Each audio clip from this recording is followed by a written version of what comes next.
So hello friends, welcome to another video of Python code pro. और आज मैं सिखाने वाला हूँ कि एक पीएल मतलब कहाँ चला गया है। अच्छा, पीएल मतलब प्रोग्रामिंग लैंग्वेज का इंफ्रास्ट्रक्चर क्या होता है। Infrastructure of a programming language, PL मैंने इसलिए लिखा है क्योंकि ये शॉर्ट फॉर्म है उसका, और शॉर्ट फॉर्म अच्छा ही होता है ना भाई, इतना प्रोग्रामिंग लैंग्वेज लंबा कौन लिखे। सो आज मैं उसी के बारे में बात करने वाला हूँ। और आज एक स्पेशल बोनस आपके लिए। मैं यहाँ पे आज फेस रिवील करने वाला हूँ। सो 3, 2, 1। ओके, कैमरा में ऑन रखता हूँ। ओके, ये रहा मैं। हाय। ओके, सो मेरा पहला फेस कैम वीडियो होने वाला है। ओके, सो मैं समझाने वाला हूँ infrastructure of a programming language. तो अब ये प्रोग्रामिंग लैंग्वेज का इंफ्रास्ट्रक्चर क्या होता है, मतलब एक प्रोग्रामिंग लैंग्वेज में क्या क्या चीज़ें होती है कॉमनली जो कि उसे एक प्रोग्रामिंग लैंग्वेज बनाती है, उसके बारे में हम सीखने वाले हैं। So let's see. ओके, हाँ, there are two parts of programming language. मतलब प्रोग्रामिंग लैंग्वेज के दो पार्ट्स होते हैं, एक है जनरल और एक दूसरा है ओओपी। सॉरी, क्या हो गया मेरी इंग्लिश को। ओओपी और जनरल। ओके, सो अब दोनों पार्ट्स क्या है और उसमें क्या क्या पार्ट्स होते हैं जो कि एक प्रोग्रामिंग लैंग्वेज बनाते हैं, आज के बारे में हम ये सीखेंगे। मतलब दो पार्ट्स होते हैं, एक में जनरल होता है, जनरल जो प्रोग्रामिंग लैंग्वेज में होता है, और दूसरा एक एडवांस वर्जन प्रोग्रामिंग लैंग्वेज का एडवांस पार्ट है जिसे हम ओओपी कहते हैं। यार कहाँ चला जाता है ये इसका पेन। तो हम पहले आज यहाँ पे हम जनरल की बात करेंगे। एडवांस पार्ट में हम जाएंगे नहीं, क्योंकि वो समझ में नहीं आएगा किसी को, मतलब ज़्यादातर लोग को नहीं समझ में आएगा और बोरिंग भी पार्ट लगेगा। सो उसके बारे में हम कभी और बात करेंगे। अभी हम जनरल पार्ट्स जो होते हैं प्रोग्रामिंग लैंग्वेज का, हम उसके बारे में जानते हैं। अब आ हम जनरल के बारे में जानते हैं। तो पहले जो चीज़ आती है वो है वेरिएबल। अब वेरिएबल क्या होते हैं, ये कि मेरा पेन निकाल लेता हूँ। ओके, सो अब ये वेरिएबल क्या होता है। तो वेरिएबल आपको तो पता ही है कि आप जो मैथ्स में वेरिएबल बनाते हो उसकी बात हो रही है यहाँ पे। वही इंट वाला सॉरी, इंट क्या है, इंट कहाँ पे आता है।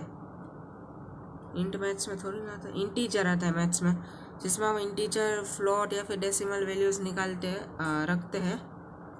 ओके, वही वेरिएबल्स। सब वेरिएबल्स हम यहाँ पे असाइन कर सकते हैं। मतलब हम कोई भी वैल्यू अगर हम स्टोर करनी है तो हम वेरिएबल में स्टोर कर सकते हैं, जैसे कि हम मैथ्स में करते हैं। हमें किसी भी चीज़ की वैल्यू स्टोर करनी हो तो हम एक्स, ए, बी, जेड, वाई कोई भी वेरिएबल रख लेते हैं, और यहाँ पे भी वेरिएबल्स आप लिख सकते हो। तो अब दूसरा पार्ट आता है, अगर दूसरा पार्ट आता है कंडीशंस।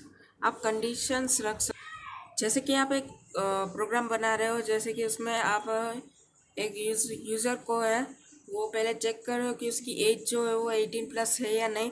तो आप क्या रखते हो, कंडीशन रख देते हो कि अगर आपकी एज जो है वो 18 या फिर 18 से ज़्यादा हो तो आप जा सकते हो आगे, या फिर अगर आप 18 से कम हो तो उसे नहीं भेजना चाहिए।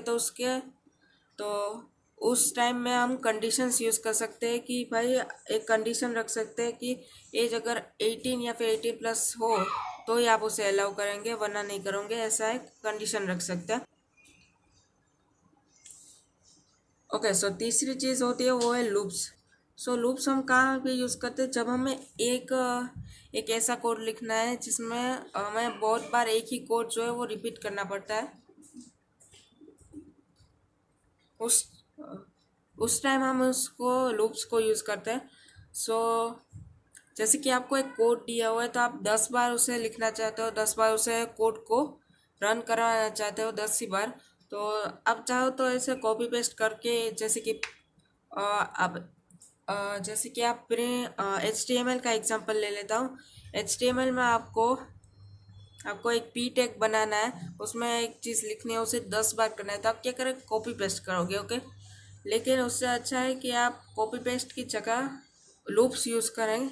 हालांकि HTML में लूप्स नहीं होते, लेकिन ऐसा कोई कंडीशन है जिसे आपको एक ही कोड को बार बार रिपीट करना पड़ता है, तो आप लूप्स यूज़ कर सकते हो। सो वरना आप कॉपी पेस्ट भी कर सकते हो 2-3 बार करना हो तो, लेकिन जनरली लूप्स जो है वो रिकमेंडेड होती है कि आप लूप्स यूज़ करो। अब ऐसा भी क्यों आया, सब ऐसा भी कंडीशन आ सकता है कि आपको 100 बार कोड रन कर सकते हो, तो जो एक्स्ट्रा ऑर्डिनरी लेजेंड लोग होते हैं ना वो शायद कॉपी पेस्ट कर सकते हैं, लेकिन यहाँ पे थोड़ा सा मुश्किल हो जाता है। लेकिन अगर एक कंडीशन है कि आपको 1000-10,000 बार कोड को आपको रन करवाना हो, कॉपी पेस्ट करना हो, तो आप कैसे करोगे? आप तो ये इम्पॉसिबल है। अब यहाँ पे तो कोई कोई अल्ट्रा लेजेंड भी नहीं आ सकते हो, तो उस टाइम आप लूप्स यूज़ करते हो, या फिर लूप्स तो इतनी इतनी हाई रेंज भी नहीं आती, लेकिन आ सकती है, इसलिए लूप्स हम यूज़ कर सकते हो। तो लूप्स का वही मतलब सिंपल सा फंडा है कि एक ही कोड को बार बार रन कराना, जितनी बार भी चाहिए आप। अब हो सकता है कि आपको पता ही ना हो कि कितनी बार लूप्स है वो रन करना है। ओके, बेस्ड ऑन कितने इनपुट्स आए हैं आपके पास। इनपुट्स मतलब यूज़र से जो इंफॉर्मेशन आती है वो इन्हें हम इनपुट्स कहते हैं। तो बेस्ड ऑन इनपुट्स आपको लूप्स जो है वो रन करना हो, तो आप चाहो तो लूप्स में कंडीशन भी ऐड कर सकते हो। वो तो हम जब लूप्स आएंगे हम सीखेंगे, लूप्स में हम कंडीशन भी ऐड कर सकते हैं। अब आते हैं फंक्शन में। फंक्शन क्या होता है? फंक्शन एक ऐसा चीज़ होती है जो कि एक बंच ऑफ कोड को एक साथ रखती है। जैसे कि आपके पास बहुत सारी लकड़ियाँ है, तो आप उसमें एक रोप रोप से आप उसको बाइंड कर लेते हो और उसके बाद उसे चलाते हो। तो फंक्शन भी वैसे ही होता है, बहुत सारे कोड्स को एक साथ बाइंड करता है। अगर आपको एक कैलकुलेटर बनाना है, कैलकुलेटर की प्रोग्रामिंग करनी है, तो आप क्या करोगे? एडिशन होगा एक में, सब्ट्रैक्शन होगा, डिवीज़न का होगा कोड, मल्टीप्लिकेशन का कोड होगा, तो आप उसको एक साथ रख सकते हो। जैसे तो एडिशन का कोड आप ऐसे ही तो थोड़ी ना लिखोगे कि ये एडिशन का कोड, उसके बाद आपको प्रोग्राम में वही कोड बार बार कहीं पे लिखना होगा। तो आप एडिशन ऐसे ही, तो हम बार बार ऐसे थोड़ी ना कोड लंबा लिख सकते हो। तो आप क्या कर सकते हो? उसका एक फंक्शन बना लेते हो। जैसे कि एडिशन का एक फंक्शन आपने बना लिया, और उसी को जहाँ पे भी यूज़ होगा तो वहाँ पे हम एक लाइन में, या फिर ज़्यादा, हमें कुछ ज़्यादा नहीं लिखना होता, जनरली एक लाइन में हम फंक्शन को बुला लेते हैं। उसके बाद वो फंक्शन में जो भी कोड होगा वो रन हो जाएगा। हम सिर्फ फंक्शन को कहेंगे कि यहाँ पे जो कोड को यूज़ कर लो अपना। जैसे कि एडिशन का एक फंक्शन बनाया, अब मुझे ज़रूरत है कि यहाँ पे एडिशन को यूज़ करना है यहाँ पे, तो मैं फंक्शन को बुलाऊंगा और कहूँगा भाई कि यहाँ पे एडिशन का कोड जो है वो यहाँ पे लिख ले, यहाँ पे रख ले, तो वो रख देगा। मतलब एक, जैसे मैंने कहा कि स्टिक्स को एक साथ रख देगा, स्टिक्स स्टिक्स को एक साथ बाइंड करके रख देगा। तो आपको क्या है, एक एक करके स्टिक लानी नहीं पड़ेगी, एक साथ ही आप ला लोगे। अब आते हैं कमेंट्स। कमेंट्स से ज़्यादा कोई बड़ी बात नहीं है। कमेंट्स जो हम, जैसे कि बहुत लंबा कोड लिख लिया है, आपको उसमें मॉडिफिकेशन करना है, तो आपको ढूंढना पड़ेगा कौन सा कोड कहाँ है, तो उसके लिए कमेंट्स यूज़ होते हैं। बेसिकली कमेंट्स एक नेविगेशन के लिए होता है कि कौन सी चीज़ कैसे यूज़ होती है, कैसे और कहाँ से कौन सी चीज़ चालू होती है, वो हमको बताने के लिए कमेंट्स जब आएगा मैं कहूँगा कि कहाँ पे कैसे यूज़ होता है, और इसका आउटपुट में कोई इफेक्ट तो नहीं। ओके, सो कमेंट्स जो है वो जो कोड रीड करता है उसके लिए होता है, क्योंकि यहाँ पे आउटपुट में कोई भी जो है डिफरेंस यहाँ पे नहीं दिखता हमें। कमेंट्स में आउटपुट में कोई भी डिफरेंस आता नहीं है। सो कमेंट्स जो है जनरली जो कोड रीड करता है उसके लिए होता है। आगे बढ़ते हैं। ये सोल ओके, सेम पेज में हूँ, सॉरी। ओके, अब आते हैं ओओपी में। ओओपी में थोड़ा सा इंट्रोडक्शन में दे देता हूँ, यहाँ पे ज़्यादा चर्चा नहीं करनी। उसमें होता है क्लास, मॉडल्स और ऑब्जेक्ट्स होते हैं। तो क्लास क्या होता है? एक ब्लूप्रिंट की तरह होता है। मतलब आपको एक ब्लूप्रिंट बनाना है, जैसे कि कैलकुलेटर बनाना, तो उसकी पहले ब्लूप्रिंट आप यूज़ करते हो। उसके बाद जैसे मॉडल्स आपको बनाना हो वो आप बना सकते हो। तो ब्लूप्रिंट बनाने के लिए क्लास यूज़ होता है। उसके बाद मॉडल्स, मतलब आप कोई दूसरे का अगर ब्लूप्रिंट यूज़ करो, जैसे कि मैं जो कैलकुलेटर यूज़ कर रहा हूँ उससे उसका मैंने ब्लूप्रिंट निकाला, उससे अच्छा मेरे फ्रेंड का ब्लूप्रिंट है तो मैं उसको यूज़ कर सकता हूँ। उसे मॉड्यूल्स कहते हैं। मतलब प्रोग्रामिंग लैंग्वेज में मॉड्यूल्स वैसे तो बहुत बड़ा टॉपिक है, बहुत सारे मॉड्यूल्स आते हैं। और मॉड्यूल्स जो है वो जनरली वर्ल्ड वाइड जो है वर्ल्ड वाइडली अवेलेबल होते हैं। मतलब कोई भी किसी का भी मॉड्यूल एक्सेस कर सकता है। ओके, उसके बाद आते हैं ऑब्जेक्ट्स। अगर आपने ब्लूप्रिंट से अगर कोई चीज़ बनाई, जैसे कि कैलकुलेटर का ब्लूप्रिंट बना दिया, लेकिन ब्लूप्रिंट का मतलब ही क्या, अगर आप कैलकुलेटर ही नहीं बना रहे हो तो अगर मैंने उस ब्लूप्रिंट को फॉलो करके मैंने कैलकुलेटर बनाया तो उसे हम ऑब्जेक्ट कहते हैं, क्लास का ऑब्जेक्ट कहते हैं। सो ये तो बहुत सिंपल टर्म्स मैंने समझाया, लेकिन यहाँ पे बहुत सी सारी टेक्निकलिटीज़ बहुत सारे कॉम्प्लिकेटेड टर्म्स है। ये से तो मैंने बहुत सिंपल में समझाया है। सो ये वीडियो देखने के लिए थैंक यू। और थोड़ा सा अनाउंसमेंट है इस चैनल को लेकर।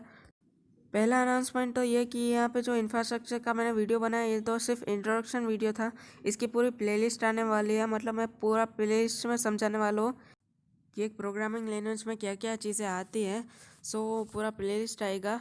और उसका कारण भी ये है कि मैं आगे जाके गेम डेवलपमेंट की एक सीरीज़ लेने वाला हूँ, जिसमें कम से कम कोडिंग में आपको मैं गेम बनाना सिखाऊंगा।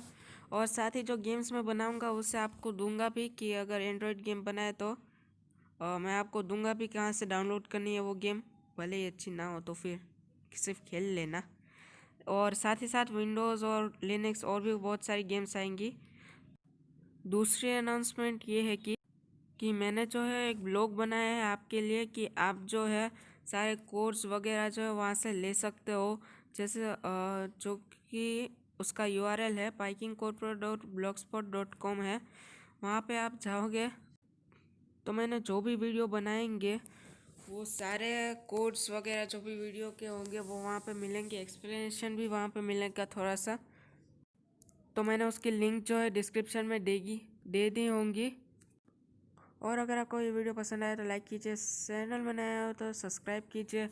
और मैंने इंस्टाग्राम, फेसबुक और साथ ही साथ ब्लॉग का लिंक है वो मैं डिस्क्रिप्शन में डाल दूँगा।